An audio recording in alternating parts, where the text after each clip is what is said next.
হ্যাঁ মাছটা একটু অতিরিক্ত মরা মনে হয়।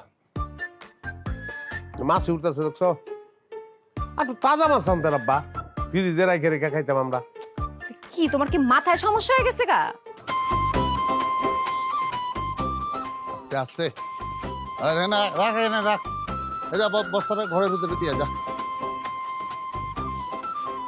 এসে এগুলো সব এই যে তরি তরকারি মাছ রান্নাঘরে নিয়ে যেতে হবে। কি গো আব্বা, কোনো খবর না দিয়ে আয়া পড়ছো? খবর দিলে কি হইতো? জামাই কি দৌড় দিয়ে মাছ আনতে যাইতো, ইলিশ মাছ? নাকি ওই শ্বশুর আইতেছে শুনে মৎস্যবর আয়োজন করতো না তো। আর যদি বা করতো সেই টাকাও কিন্তু আমার এই পকেট থেকে যাইতো। থাক আব্বা, আমার জামাইটার ছোট কইরো না। সে কঞ্জুস ঠিক আছে, কিন্তু সিজনাল কঞ্জুস, সব সময় তার এরকম করে না। এখন তো তার চাকরি বাকরি নাই, এই জন্য একটু এরকম করতেছে আর কি।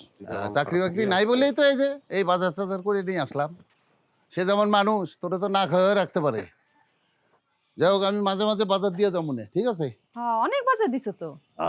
এক গুছারা মাসেও আর লাগতো না। গুছারা হ্যাঁ, কোথায় হ্যাঁ, রাখতে হবে কই দে। ইয়েতে টুকরিটা ওই রান্না করেছো। হ্যাঁ মাছটা একটু অতিরিক্ত মরা মনে হয়। মাছ উঠতেছে দেখছো, একটু তাজা মাছ আনতে রাব্বা, ফ্রিজে রাখে রেখে খাইতাম আমরা। কি তোমার কি মাথায় সমস্যা হয়ে গেছে গা? তুমিও তো বাড়ির জামাই, আব্বা আইছে বাড়িতে, কই তুমি তার জন্য মাছ কিনে নিয়ে আসবা, সেইখানে আব্বা একটা মাছ কিনে নিয়ে আসছে, ওইটার আবার সমালোচনা করতেছো। এখন বাজারে যাও, যায়া বাজার সদাই যা লাগে সবকিছু নিয়ে আসো, যাও। চাপ হয়ে যাব। কেমন কথা কইলে তুমি? আব্বার উপর চাপ হয়ে যাব না এটা?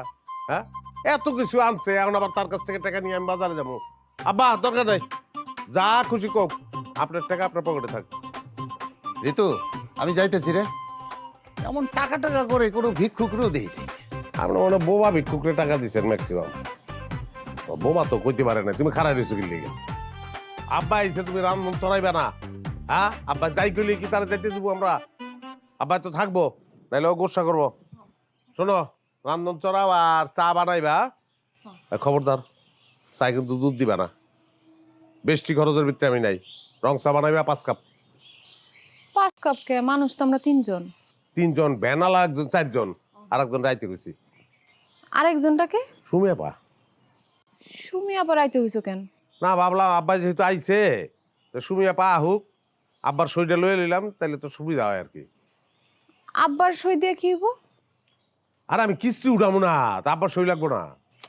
তো কিস্তি তুমি উড়াইবা, তোমার সই লাগবে, আব্বার সই লাগবো কেন? আমি কি বলদ নাকি? আর আব্বার সই তো লাগবে, আব্বার নামে তো আমি কিস্তি উঠামো। এই যে আব্বার ডেলি ডেলি আসে, আইসা আমাকে বাজার দিয়ে যায়, টাকা দিয়ে যায়, মানুষে কি কয়? তো কয়দিন পর পর খালি ভাইয়ের বাড়িতে আসে। তাতে সুমিয়া পা আসলে আব্বাই সাইন করে দিল, আব্বার নামে কিস্তি উঠাইলাম আমরা, লোনটা আমাদের হাতে চলে আসলো, আমরা আমাকে মতন বাজার টাজার করবো।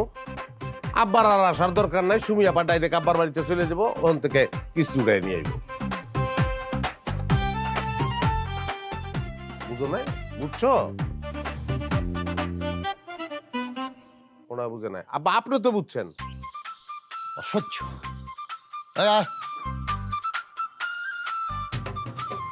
থাকলো না।